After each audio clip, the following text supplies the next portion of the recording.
It's the most important question of our time. Is Hillary Clinton off her meds, drunk, or just crazy? Or should we embrace the healing power of and? Hey, everybody, I'm Steve Green with Bill Whittle and Scott Ott, and this is Right Angle, brought to you by the members of BillWhittle.com. And gentlemen, I think you talked about the first part of this a couple of days ago on Bill Whittle Now, but Hillary Clinton went on David Plouffe's podcast last week. And if you don't remember who David Plouffe is, he was Obama's campaign manager in 2008 and I think in 2012 as well. And John Hinderaker from Powerline listened to this thing. And, you know, Hinderaker is a lawyer. He's usually a fairly dry writer and all that. He wondered out loud. He felt the need to ask if Hillary Clinton was drunk podcasting.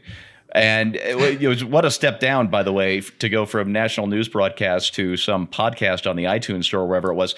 But that's what I said. Oh, exactly. What is it? Hinderaker wrote either that or losing the 2016 presidential race has sent her around the bend. It's so bad that Matt Taibbi, if I'm pronouncing his name correctly, a left-leaning writer from Rolling Stone, he has been all over her case lately. He said, and this is a quote, Hillary Clinton is nuts. She's also not far from the Democratic Party mainstream, if you can believe him writing those words. So just to give you a little bit of background, Clinton went on David Plouffe's show and accused Tulsi Gabbard of being, what did he call her, a Russian tool or a Russian bot? Let me get the exact quote here. She said about Gabbard, and she didn't use Gabbard's name, but she was riffing off a New York Times smear job from earlier in the week. She said, and this is a quote, "The Russians have got their eye on someone who's currently in the Democratic primary and are grooming her to be the third party candidate." Scott, Hillary Clinton is how we got Trump. Is Hillary Clinton going to be how we get more Trump in 2020? Well, that would be the shortest path to re-election, I think.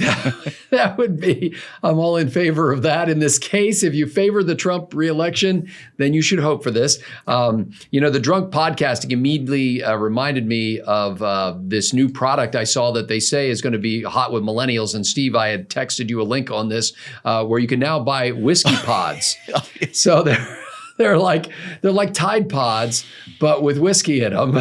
And so I'm picturing Hillary Clinton and that whole bit about, is she drunk or is she off her meds? Actually, among her staff, the alcohol is referred to as her meds. And so you can't be both at the same time.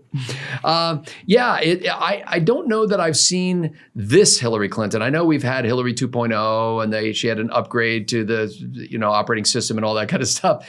But she's kind of getting publicly catty and coy about things now and slapping at a female presidential candidate, I think reveals more than anything, not only the fact that she has, she's not down for the struggle when it comes to feminism, but I think it also says what Jill Stein's candidacy in the Green Party presidential as the Green Party presidential nominee meant to her. She's ticked about that. Yeah. That rankles, that sticks with her. And now somehow she's suggesting that Tulsi Gabbard, who by the way is running for president in case you didn't know, she's just so you can distinguish her from the rest of the Democratic field. She's the one that when the camera turns to her, you go, oh, okay.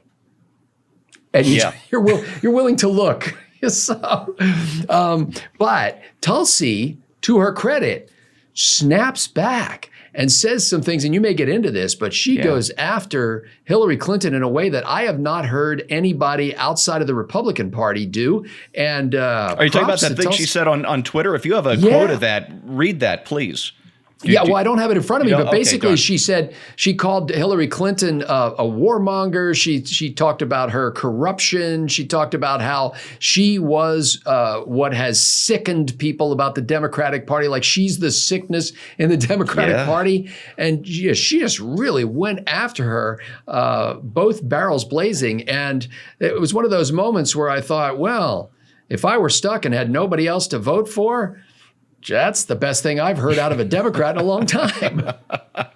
It really might be. You use that word catty, but I don't think that really describes the depths that Hillary is sunk to. Going on a podcast to claim there are Russians controlling Democratic candidates and Green Party Democrats who Hillary probably agrees with on 85% of the issues. It's just let me just say, Steve, if Hillary Clinton says that she is a Russian agent, who's in a better position to know than Hillary Clinton? Exactly. Bill, the broader picture here I think is really interesting. And this was brought to my attention this morning with Selena Zito's column. If you're not familiar with Selena Zito, she's one of my favorite journalists. She's just an old school shoe leather reporter who gets out into the heartland and actually talks to people. She was one of the very first to point out the Trump phenomenon back in 2015 and to take him seriously as a reporter. And he's been in the White House now for 3 years, and we still have reporters who don't understand to take Trump seriously. And it's sad to watch. So I really enjoy reading Selena's stuff. And Glenn Reynolds quoted her latest column this morning. She said, Clinton is out saying Trump's presidency is illegitimate and that she would defeat him again. Seriously, Kremlin's lost it. As Selena writes, she has not visibly reflected on the effects of her position on guns, her anti-fossil fuel talk, and her open embrace of globalism. She seemingly hasn't considered the political cost of living within the bubbles in Washington, New York, and Hollywood. And this I find is fascinating because Hillary Clinton isn't the only person trapped in this DC, New York, Hollywood bubble, is she? There hasn't been any reflection among the Never Trumpers and the Democrats why they lost in 2016, has there? There hasn't been, and in the look, everybody lives in their own echo chamber these days. In their echo chamber, it's not possible to admit that she did anything wrong. But forget about the echo chamber and what other people are saying. The reason Hillary Clinton will not be able to admit either to herself or to anyone else that she lost the election is because she's a psychopath. And people misunderstand that term. People, when you say psychopath, they think of somebody with a knife coming at you out of the shower. But while we were talking just a few seconds ago, I just looked up, I just searched for definition of psychopath. And this is the first thing I found. A person having an egocentric and antisocial personality marked by a lack of remorse for one's actions, an absence of empathy for others, and often criminal tendencies. Wow. And there's Hillary's picture right there. I was going to say, is there she's a psychopath. She's a psychopath in the clinical sense of being a psychopath. And psychopaths are often very high functioning individuals because they are so narcissistic and manipulative. And because they don't think that other people are really real people, they just maneuver them and say what they ever need to say. They have no internal code other than themselves and the glorification of themselves.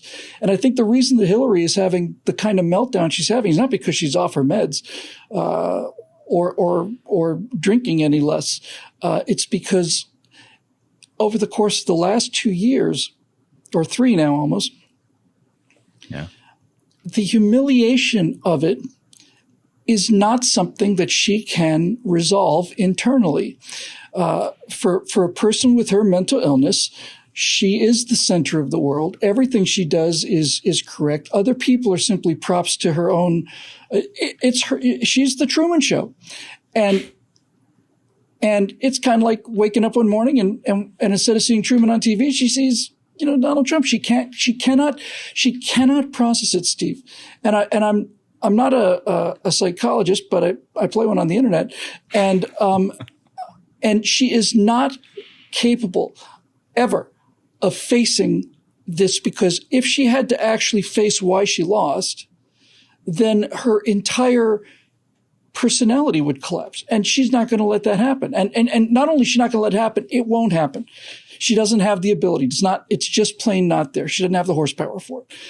And so we'll continue to see this. And I suspect the reason that she's constantly moving the goalposts on why she lost is because eventually, over time, the fictions that she comes up with for why she lost get the juice sucked out of them by that bastard reality that's been so unkind to her. So now that the Mueller report shows since the Mueller report could show no criminal collusion on the part of Donald Trump, the whole Russian collusion with Trump thing is not quite as juicy for her as it used to be. She kind of sucked that one dry. So now she's going to go with the I lost because of the third party candidate thing. In other words, I lost because the American people had a choice other than me, and that's a crime against the republic. And when that dries up, there will be another reason, and there'll be another reason after that, and she will continue to grasp at these straws until the day she dies, because it is not possible for her to forget about her coming to grips with it, forget about her being comfortable with it, overcoming it, using it as a life lesson, learning from it. Those things are way beyond her ability. It's beyond her ability to even on some level believe that it actually happened. You know, yeah. It's like on some level, this couldn't have happened, not to me. It could not have happened to me. And watching it is kind of like watching Britney Spears with a shaved head take a baseball bat to a car or something, you know? I mean, I feel a lot more sympathy and empathy towards Britney Spears than I do to Hillary Clinton, but there's something about this. And watching